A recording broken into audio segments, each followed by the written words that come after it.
यहां हम देख सकते हैं कि जो दूल्हा है वो दुल्हन की प्रशंसा कर रहा है और दुल्हन प्रशंसनीय इसलिए है, प्रशंसा का कारण इसलिए है क्योंकि उसके विषय में दूल्हा 3 बातों को देखा और ये 3 बातें कलीसिया और विश्वासी और प्रभु के दुल्हन में देखी जानी चाहिए। ये 3 बातें जिसमें से नंबर 1 वो ये कहता है कि मेरी दुल्हन किवाड़ लगाई हुई बारी के समान है। नंबर 2 किवाड़ बंद किया हुआ सोता। नंबर 3 छाप लगाया हुआ झरना। ये 3 बातें दूल्हा अपने दुल्हन के विषय में या प्रभु यीशु मसीह कलीसिया के विषय में कहते हैं और ये बातें कहने का कारण यह है कि दुल्हन के अंदर में कुछ खासियत है। आज दुल्हन के जीवन में बहुत सी खासियत को देखा जाना चाहिए या होती है। हम ऑब्जर्व करें कि दुल्हन के जीवन में कितनी सारी बातें होनी चाहिए गुणवत्ता के रूप में या उसके खूबी के रूप में, तो बहुत सी बातें सामने उभर करके आएंगी। लेकिन यहाँ दूल्हा जो है वो वर जो है वो एक ही बात पर उसने 3 रीति से एक ही बात को प्रस्तुत किया ना, और वो ये कहता है कि वो किवाड़ लगाई हुई बारी के समान है। किवाड़ लगाई हुई बारी, इसका मतलब यह है कि अपने जीवन में सारी बातों को यीशु मसीह के लिए समर्पित करना, किसी और के लिए जगह नहीं देना। इसी को कहते हैं किवाड़ लगाई हुई बारी। एक ऐसी बारी जिसमें किवाड़ अर्थात दरवाजा लगा हुआ है और वो दरवाजा लगे रहने के कारण से कोई दूसरा उस पर उसके अंदर घुस नहीं पाता। ध्यान दीजिएगा, यहां पर प्रभु यीशु मसीह कलीसिया से यही चाहता है कि कलीसिया की सारी बातें वो मानो किवाड़ के समान बंद रहना चाहिए और अगर खुलना है तो केवल प्रभु यीशु मसीह के लिए। ये है सच्चे मसीह जीवन की पहचान कि वे अपने जीवन में सारी बातों में वो क्या करते हैं, प्रभु को ही समर्पित करते हैं। जैसा रोमी की किताब उसके, यदि आप मेरे साथ निकालें तो रोमियों की पत्री उसके 10वें अध्याय उसका 9वें वचन में ये बात बहुत अच्छी रीति से प्रेरित पौलुस कहते हैं जो कि हमको सीखना चाहिए। यहां पर लिखता है कि यदि तू अपने मुंह से यीशु को प्रभु जानकर, इसका मतलब, इसका मायने क्या है? यीशु मसीह हमारा प्रभु है। प्रभु कहने का मतलब है प्रभुता करने वाला या प्रभुत्व, उसके प्रभुत्व को दिखाता है। प्रभु मतलब प्रभुता करने वाला या ऐसा कोई जो हमारे जीवन के ऊपर में प्रभुता किया है या हमारे जीवन के ऊपर में अधिकार रखा या हमारे जीवन में उसकी चलती है, हमारी नहीं। ध्यान दीजिएगा, तू अपने जीवन में यीशु को प्रभु जानकर विश्वास करे तब तू उद्धार पाएगा। ये कहता है हमारे जीवन का स्वामी, हमारे जीवन का प्रभु यीशु मसीह ही होना चाहिए। अगर कोई और हो जाता है तो हम अपने जीवन की बातों के संदर्भ में हम उसको एक दूसरे से शेयर करने वाले हो जाते हैं। शेयर करने वाले कहने का मतलब यह है कि जो बातें प्रभु यीशु मसीह के लिए है वो बातें फिर हम उसको किसी और के लिए प्रकट कर देते हैं।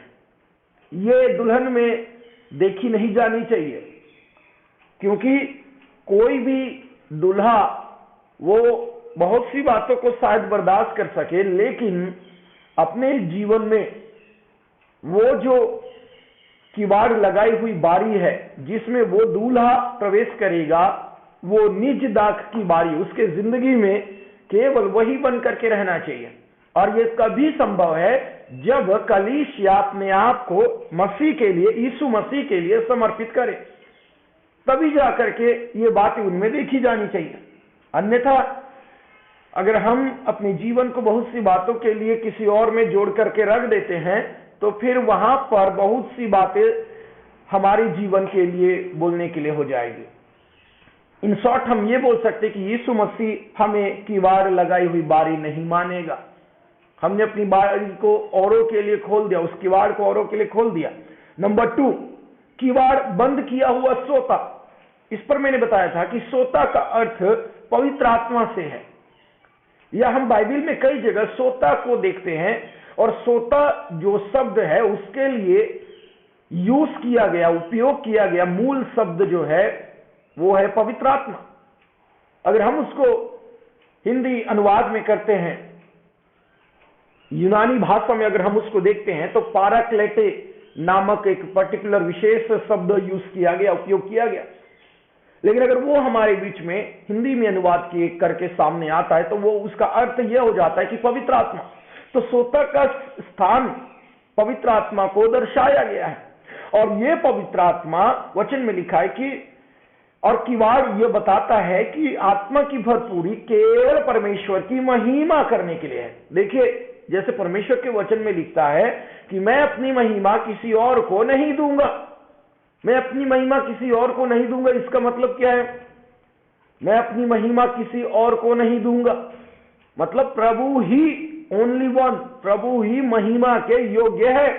अगर उसकी महिमा उठाकर किसी और को दे देते हैं, तो वो समझ लीजिए वो सोता जिसको पवित्र आत्मा की भरपूरी के कारण से हमें मिला है, वो प्रभु की महिमा का कारण नहीं, किसी और का कारण भी हो जाता है।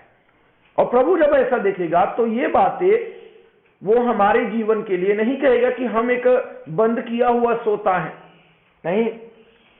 इसके विषय में आप अगर नीति वचन की किताब में पढ़ें, तो नीति वचन की किताब में बहुत अच्छी बात को बाइबल पवित्र शास्त्र व्यक्त करता है, और वो बातों को हमको जानना चाहिए, क्योंकि वो बातें हमारे जीवन के भलाई और हमारे जीवन के विकास के लिए जुड़ी हुई है। यदि आप नीति वचन उसके 5वें अध्याय उसके 15वें वचन को पढ़ेंगे, 15, 16, 17 और 18, इन 4 वचनों में आपको यह समझ में आएगा।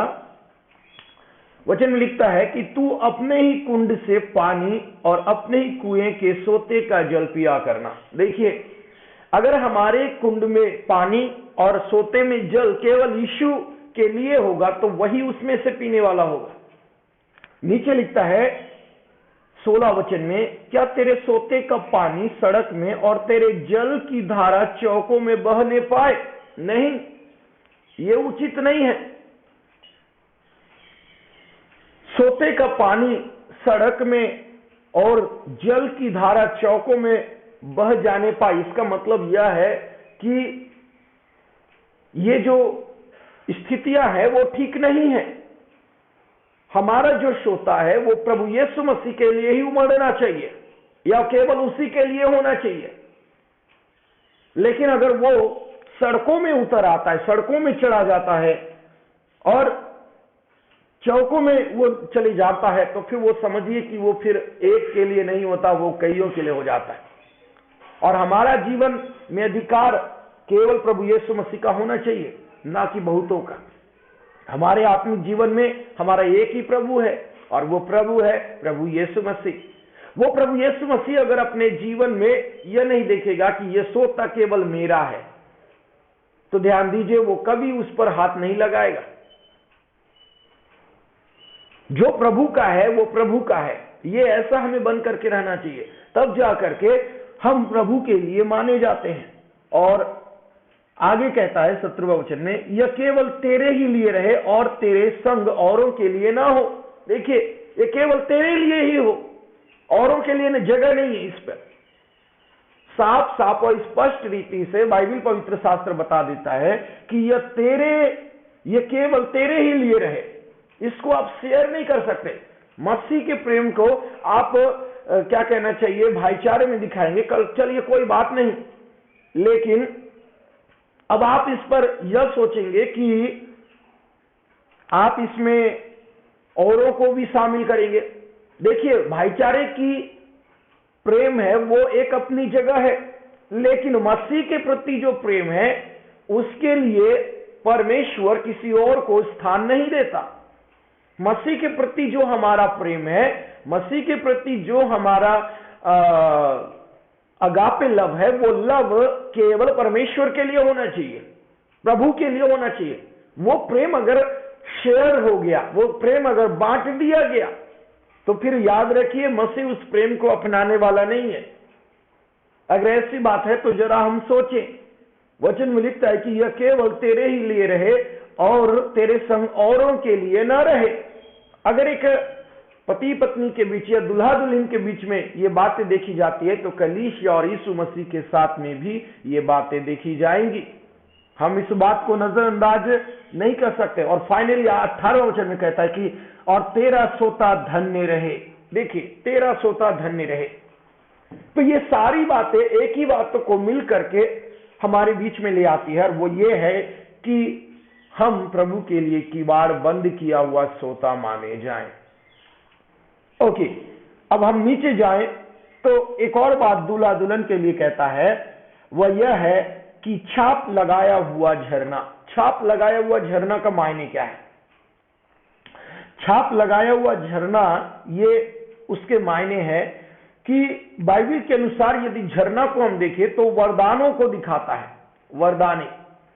और वो वरदान जो पवित्र आत्मा द्वारा कलीसिया को कलीसिया के हित के लिए या कलीसिया के विकास के लिए प्राप्त है, ये वो झरना इस चीज को दिखाता है। तो छाप लगाया हुआ झरना, ये कहने का मतलब यह है कि छाप, किसकी छाप? जिस पर प्रभु यीशु मसीह का अधिकार है। देखिए, ध्यान दीजिए कि पवित्र आत्मा हमें मिला है, और वो इस बेसिस पर कि हम पृथ्वी पर प्रभु के हैं, ये उसका सील है, मुहर है, उस पर छाप लगा दी है। इफिसी की किताब में हम देखते हैं इस बात को, पहले अध्याय का 4 से लेकर के 12-13 वचन में, कि वो हमारे आत्मिक स्थानों में हमको बैठाने के लिए वो क्या किया है, वो छाप लगा करके हमको रखा है। छाप लगाने का मायने क्या है? अगर छाप लगाया तो कोई व्यक्ति अगर छाप लगा लेता है तो वो किसका कहलाता है? प्रभु यीशु मसीह का। देखिए, अगर कोई व्यक्ति किसी से अगर किसी की बात हो जाती है तो वो व्यक्ति उसका हो जाता है। हमारे ऊपर एक छाप लगी है, और वो छाप है प्रभु यीशु मसीह की छाप, जो पवित्र आत्मा के रूप में हमें मिला है। और पवित्र आत्मा के रूप में जब हमें मिला है तो फिर हमें यह समझना है कि हमें प्रभु के लिए बन करके रहना है। प्रभु के लिए बन करके रहेंगे तब जाकर के प्रभु हमारे जीवन में हमारा बन करके रहेगा। ठीक है, अब यहां से हम आगे बढ़ते हैं, 16 वचन में आते हैं। 16 श्रेष्ठ गीत 4 का 16 यहां लिखता है, हे उत्तर वायु जाग और हे दक्षिण वायु चलिया, मेरी बारी पर बह, जिससे उसकी सुगंध फैले, मेरा प्रेमी अपनी बारी में आए और उसके उत्तम उत्तम फल खाए। ये जो 16 वचन में है, ये एक आशीष को प्रकट करता है। आशीष, हम जानते हैं इस बात को, कलीसिया के अंदर में कुछ आशीषों का होना बहुत जरूरी है। और उसके लिए मैं एक वचन आपके लिए पढ़ना चाहूंगा, जो 2 कुरिन्थी 2 अध्याय उसके 14 वचन में लिखा है। 2 कुरिन्थी 2 का 14, वह यह है, परंतु परमेश्वर का धन्यवाद हो जो मसीह में सदा हमको जय के उत्सव में लिए फिरता है और अपने ज्ञान की सुगंध हमारे द्वारा हर जगह फैलाता है। देखिए, ये उत्तर वायु जाग और दक्षिण वायु चलिया, ये उत्तर दक्षिण वायु कई जगहों पर बाइबल में बही है, लेकिन इसका बहना हमेशा से नुकसानप्रद होता है या हानिप्रद होता है, हानि की बातों को उत्पन्न करता है। लेकिन यहां पर इसके बहने का कारण यह बताया है कि मेरी बारी में बह, जिससे उसकी सुगंध फैले, उस फूल में पाए जाने वाली वो सुगंध उस पूरी बारी में फैले और मेरा प्रेमी अपनी बारी में आए।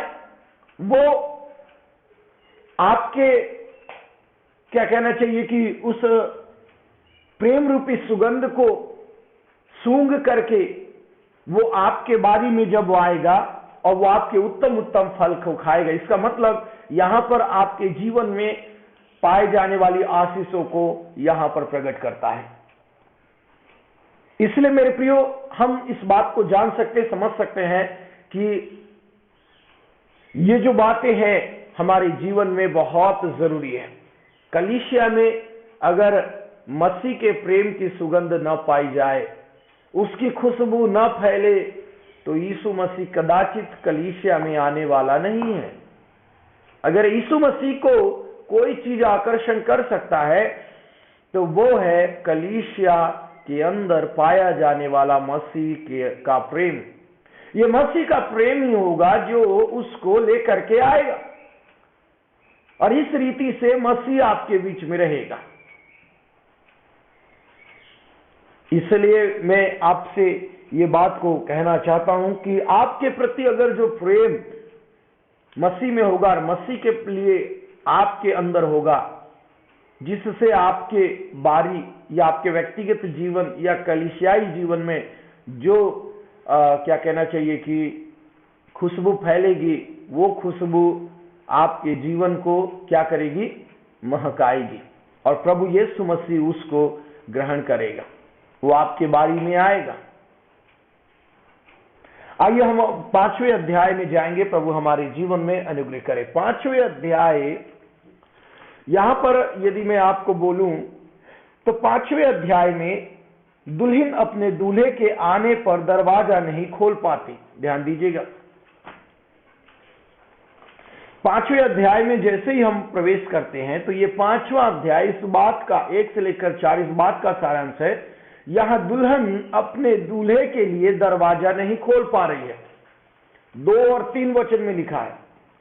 2 वचन में ऐसा लिखता है, मैं सोती थी परंतु मेरा मन जागता था, सुन मेरा प्रेमी खटखटाता है और कहता है, हे मेरी बहन, हे मेरी प्रिय, हे मेरी कबूतरी, हे मेरी निर्मल, मेरे लिए द्वार खोल, क्योंकि मेरा सिर ओस से भरा है। देखिए यहां पर दूल्हा आकर के वो क्या कर रहा है, खटखटा रहा है, लेकिन यहां दुल्हन द्वार खोलने में असमर्थ है। ध्यान दीजिएगा, दुल्हन अपने द्वार खोलने में असमर्थ है। इसके मायने क्या है, या हम ये बोल सकते हैं कि यहां दुल्हन अपने दूल्हे के लिए दरवाजा नहीं खोल पा रही है। देखिए कई बार यीशु मसीह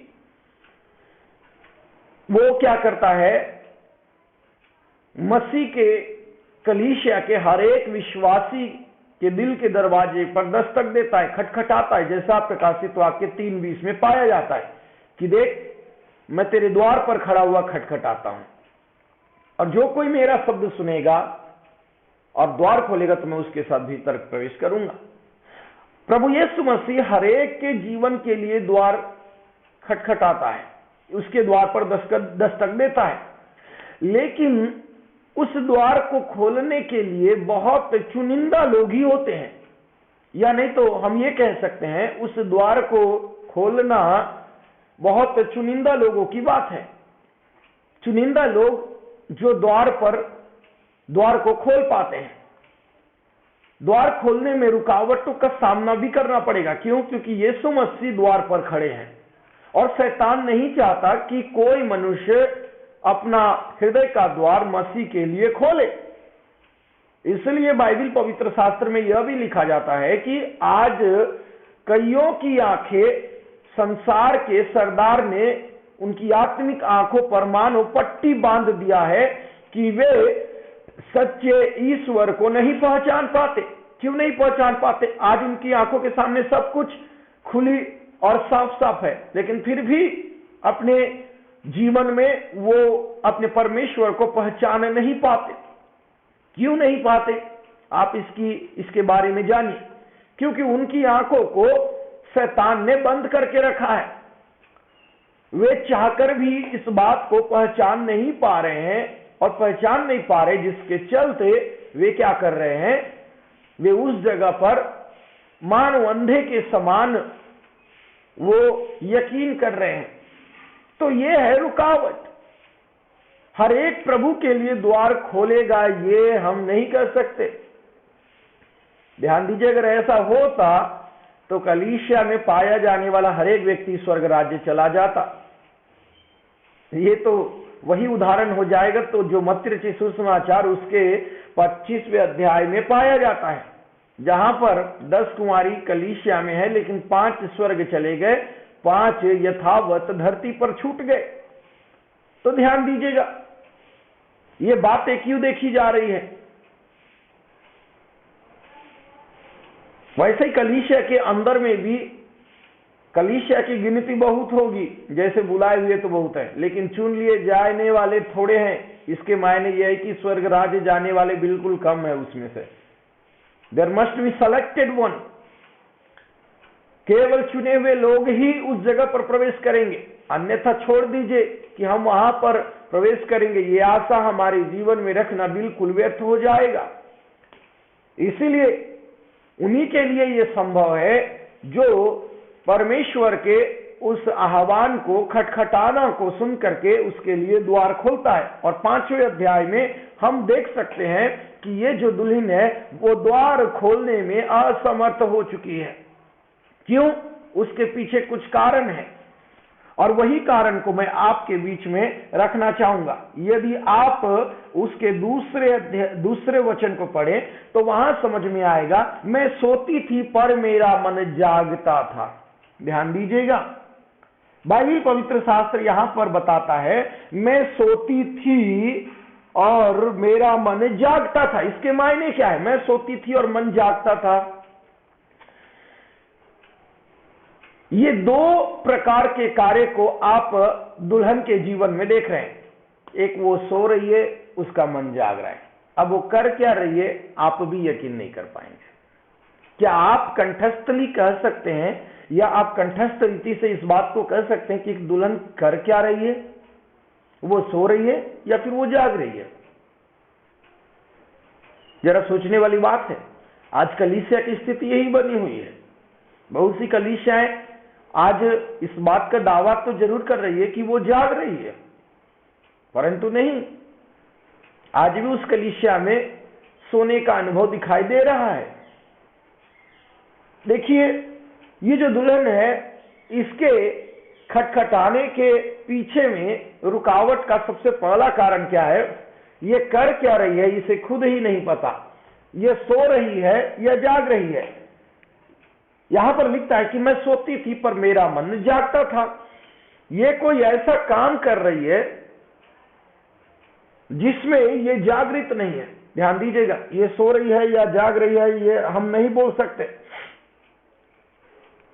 मैं सोती थी परंतु मेरा मन जागता था।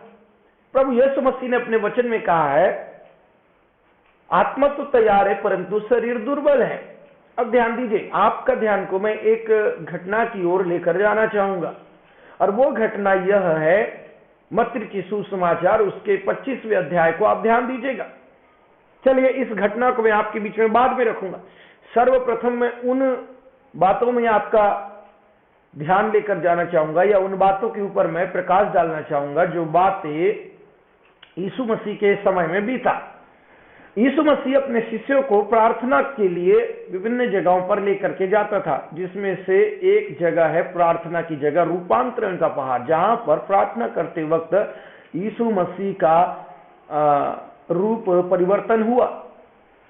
उस जगह पर वे प्रार्थना के लिए गए थे, पतरस, याकूब और यूहन्ना, लेकिन प्रार्थना करने के बजाय वो उस जगह पर सो रहे हैं। देखिए, यही है, मन जागता है परंतु शरीर सोता है। गतसमनी के बगीचे में जहां यीशु ने साफ और स्पष्ट रीति से उनको ये कहा कि चलो तुम मेरे साथ प्रार्थना के लिए, मेरे साथ तुम भी जागते हुए प्रार्थना करो। एक वक्त में यीशु मसीह ने उनको 3 बार ऐसा करने के लिए बोला, लेकिन वो लोग, परमेश्वर के वचन में लिखता है कि उनकी आंखें नींद से भर चुकी थी, इसलिए वो प्रार्थना में जागृत नहीं हो पाए। प्रार्थना में जागृत नहीं हो पाए। अब प्रार्थना में जागृत न होने के कारण से यीशु प्रार्थना कर रहे हैं, ये इधर आराम से सो रहे हैं। ध्यान दीजिएगा। अब उसके बाद में एक वक्त ऐसा भी आया, यीशु मसीह 2 बार 3 बार आके देखा तो ये सो ही रहे हैं। अब जब सो ही रहे हैं तो यीशु मसीह उनको आखिरी में ये भी बोला, अब तुम सोते ही रहो क्योंकि मेरे पकड़वाने वाले आ गए। इसका मतलब क्या है? ये वही बात है कि वो सोते थे परंतु उनका मन जागता था, वे जागृत नहीं थे। अब मैं आपका ध्यान को 25वें अध्याय में, मत्ती रचित सुसमाचार 25वें अध्याय में लेकर जाना चाहूंगा। जहां पर परमेश्वर का वचन ऐसा कहता है कि स्वर्ग का राज्य उन 10 कुंवारी के समान है जो हाथ में मसाल लेकर के दूल्हे से भेंट करने को निकली। ध्यान दीजिएगा इस बात में, परमेश्वर के वचन में क्या कहता है। परमेश्वर के वचन में यहां पर कहता है कि स्वर्ग का राज्य उन 10 कुंवारियों के समान है जो अपनी मसाले लेकर दूल्हे से भेंट करने को निकली। ओके, ये कलीसिया को दिखाते हैं। उन 10 कुंवारी ये वो विश्वासी हैं जो कलीसिया में प्रभु की आराधना कर रहे हैं, और यहां पर जो मसाल है ये उनके जीवन में जलने वाला परमेश्वर का आत्मा है। और दूल्हे से भेंट करने का जो जो समय है, वो अनुभव है, वो यीशु मसीह के जागृत या उसके आने वाले समय में, या उस दूल्हे के आने वाले समय की बाट जोहने वालों के विषय में बताता है। तो हुआ क्या, उनमें से 5 मूर्ख और 5 समझदार थे। देखिए, कलीसिया में 5 मूर्ख और 5 समझदार हैं। मूर्खों का काम को आप इस जगह पर देखो। मूर्खों ने अपनी मसाले तो ली, परंतु अपने साथ तेल नहीं लिया। यह है मूर्खों की पहचान। यीशु मसीह को मिलने के लिए या उसका स्वागत के लिए वो जरूर चले गए, लेकिन हाथ में मसाल ले लिए, परंतु उसको जलाने के लिए तेल नहीं रखा। आप जरा सोचिए, क्या हम ऐसे मनुष्य को मूर्ख की उपमा न दें जो अपने जीवन के अंदर में हाँ मैं मसीह का हूं इस बात का दावा तो करते हैं, परंतु अंततः मसीह की बाट जोहने के लिए उस जागृतपन में वो नहीं है। ऐसे लोगों को मूर्ख कहना बहुत ही सहज होगा, क्योंकि अगर उनके पास में जो मसाल है वो नहीं जलती, तो इसका मतलब यह है दुनिया के अंदर आप मसीही हैं, ये नेम प्लेट आपके माथे पर लगा जरूर है, परंतु यीशु के साथ जाने के लिए वो जागृत अनुभव या वो जागृतपन आपके जीवन में दिखाई नहीं देता। तो जरा ध्यान दीजिएगा, ये मूर्खों की सी अवस्थाएं हैं। परंतु बाइबल क्या कहती है, परंतु समझदारों ने अपने मसालों के साथ अपनी कुप्पियों में तेल भी भर लिया। यह है समझदारों का काम, अपने साथ तेल भरना। यह भरने का अनुभव क्या है? हम मसीह के हैं, बेशक कोई हमें इस बात में झुटला नहीं सकता, हम मसीह के हैं, लेकिन हमने अपने जीवन के अंदर में तेल भर लिया। यह कहने का मतलब यह है कि पवित्र आत्मा हमारे अंदर आ चुका है और वो तेल अब थलाथल मुहामुह है और वो जल रहा है।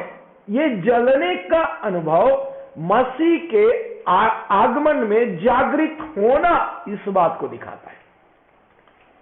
कई लोग यहां पर क्या बोल रहे हैं, अरे अभी से तेल जलाने की मतलब क्या है, ईंधन जलाने का मतलब क्या है, मसाल जलाने का मतलब क्या है, जब दूल्हा आएगा तब हम जागृत होंगे। ये मानो ठीक उन लोगों के लिए है जो ऐसा सोचता है कि जब यीशु मसीह आएगा तब हम अपनी मसाले जलाएंगे, अपनी कुप्पी में तेल भरेंगे। लेकिन आप इन मूर्खों कुंवारियों से समझिए, इन्होंने अपने जीवन में यही कहा जो आज के विश्वासी कहते हैं। वो ये कहते हैं कि जब मसीह आएगा तब देखा जाएगा, उस समय हम जागृत हो जाएंगे। लेकिन ये लोग ने भी ऐसा सोचा, परंतु ऐसा करने के लिए इनको वक्त नहीं मिला। देखिए, वचन कहता है कि हम उस घड़ी को नहीं जानते जिस दिन मसीह हमारे लिए प्रकट होगा। वचन में यह भी लिखता है कि यीशु मसीह के आगमन का दिन मानो चोर की नाई होगा। अब चोर किस वक्त आता होगा, घर का मालिक अगर जानता है तो ये चोर आने का समय नहीं है। चोर उस समय आता है आपकी अज्ञानता का समय, आप नहीं जानते, आप बेफिक्र हो जाएं, बेफिक्र होकर के सो जाएं, तब चोर आपको क्या करेगा, आपके घर में सेध लगा करके जो बैठा है वो चोरी करेगा। और यहां पर वही चीज को हम देख सकते हैं। हम जब समय नहीं जानते कि वो दूल्हा कब हमारे जीवन में प्रकट हो जाएगा, तो बस इतना जान लीजिए, मसीह का वचन कहता है कि दूल्हा चोर की नाई आएगा, बड़े चुपचाप से। कोई नगाड़े ढोल बजाते हुए आज का दूल्हा अपने दुल्हन को लेने आता है, लेकिन यीशु मसीह चुपचाप मानो दबे पांव आएंगे। लेकिन उस दबे पांव का शब्द आपके कानों में सुनाई देना चाहिए। अगर ये कानों में सुनाई नहीं दिया तो आप मसीह के आगमन के लिए कैसे जानेंगे? इसीलिए आपके जीवन में जो आत्मा है वो जागृत होना चाहिए, जागृत हो जाना चाहिए, ताकि मसीह के आगमन की जो धुन है वो आपके कानों में सुनाई दे। और जब सुनाई देगी तो आप मसीह के आगमन के लिए तैयार हो जाएंगे। यहां पर वचन कहता है कि समझदारों ने अपनी मसालों के साथ अपनी कुप्पियों में तेल भी भर लिया। तो ये था उनके जीवन का काम। आज भले ही हमारे जीवन में हम शारीरिक रूप से कमजोर क्यों ना हो, लेकिन हमारे जीवन में नंबर 1 पहला रुकावट यह नहीं होना चाहिए कि हम क्या कर रहे हैं हमें खुद को पता नहीं, जाग रहे हैं या सो रहे हैं। श्रेष्ठ गीत 5:1 में कहता है, मैं सोती थी पर मेरा मन जागता था। ये कर क्या रही है? ये सो रही है या जाग रही है? बहुतों के जीवन में ये ऐसी अज्ञानता है, वो कर क्या रहे हैं, जाग रहे हैं या सो रहे हैं, ये उनको खुद ही नहीं पता। लेकिन हमें पता होना चाहिए कि हम कर क्या रहे हैं। नंबर 1 ये पहला रुकावट है। इसीलिए प्रभु यीशु मसीह के जो शिष्य थे वो सोते रहे। यीशु मसीह उन्हें प्रार्थना में जगाता रहा कि उठो उठो, जागृत रहो जागृत रहो, लेकिन वो जागृत नहीं हो पाए और वो बिल्कुल सोते रहे। सोने वाला विश्वासी प्रभु के राज्य में शायद ही वो प्रवेश करेगा, क्योंकि जो अपने मालिक के, अपने वचन में लिखता है, जो अपनी मालिक के घर लौटने के समय जो सेवक या जो दास जागृत हो, वही उसके साथ भोजन करने पाएगा, आनंद मनाने पाएगा। अगर वो स्वामी कब आएगा इसका अंदाजा वो दास को या उस नौकर को नहीं है, तो वो मनमाना हो जाएगा। ध्यान दीजिए, आज कलीसिया मनमाने चल रही है, और मनमाने चलते हुए वो ये सोच रही है कि अभी यीशु मसीह का आगमन कब होगा कब नहीं। फ्यूचर प्लानिंग में बहुत सी बातें सामने उभर करके आई है, लेकिन आत्मिक जीवन की प्लान या आत्मिक जीवन की सोच अभी भी बन करके नहीं रहा है कि जब प्रभु यीशु मसीह आएगा तो हम उसके साथ में प्रवेश कर पाएंगे। ये जागृत होने का अनुभव ये होना चाहिए। अगर आप जागृत हैं तो फिर आप समझ लीजिएगा कि आपके जीवन में ये बातें देखी जाएगी पूरी होते हुए। अन्यथा जागृत होने का अनुभव नहीं है तो फिर उस जगह पर 5 जो मूर्ख कुमारियां थी वो छूट गए, वैसे ही आप भी अपने आप को छूटने के लिए तैयार रहिएगा। ध्यान दीजिए, हमें छूटने के लिए नहीं, परंतु अपने दूल्हा के साथ में जाने के लिए परमेश्वर हमें लेने को आ रहा है। अगर वो आता है और हम उसके साथ जाने नहीं पाएंगे तो हमारा जागृत होना ये क्या व्यर्थ नहीं हो जाएगा? बेशक हो जाएगा। इसलिए आप अपने जीवन के अंदर में इस बात को समझ लीजिएगा कि आप क्या करें, उस जगह पर जांचें कि मैं जागृत हूं या नहीं। यहां पर सबसे पहला प्रॉब्लम इस दुल्हन का यह है कि मैं सोती थी परंतु मेरा मन जागता था। ये सो रही है या जाग रही है, इससे हमें पता नहीं चल पा रहा। ठीक उसी नाई अगर हम भी सो रहे हैं या जाग रहे हैं और हमारा मालिक खटखटा रहा है तो हमको पता नहीं चलेगा। तो फिर इस स्थिति में हम क्या करेंगे? इसलिए हम आज यह बात को जरूर सीख सकते हैं, यह जान सकते हैं कि हमें मसीह के लिए जागृत होना है, और अगर नहीं हो पाएंगे तो फिर हम इस संसार में मानो छूट से जाएंगे। इसलिए ध्यान दीजिएगा कि कभी हम इस संसार में छूटने ना पाए, और हम कोई कार्य कर रहे हैं वो कार्य के प्रति हम जागृत रहें। जैसे यहाँ कहती है कि मेरा मन जागता था, हम मसीह के आगमन के लिए जागते रहें। यहाँ समय समाप्त होता है मेरा, और आगे हम कल कंटिन्यू इसमें से आगे देखेंगे। प्रभु हमारे जीवन में अनुग्रह और आशीष को प्रदान करने पाए। आप सभी को प्रभु यीशु मसीह के नाम में जय मसीह की।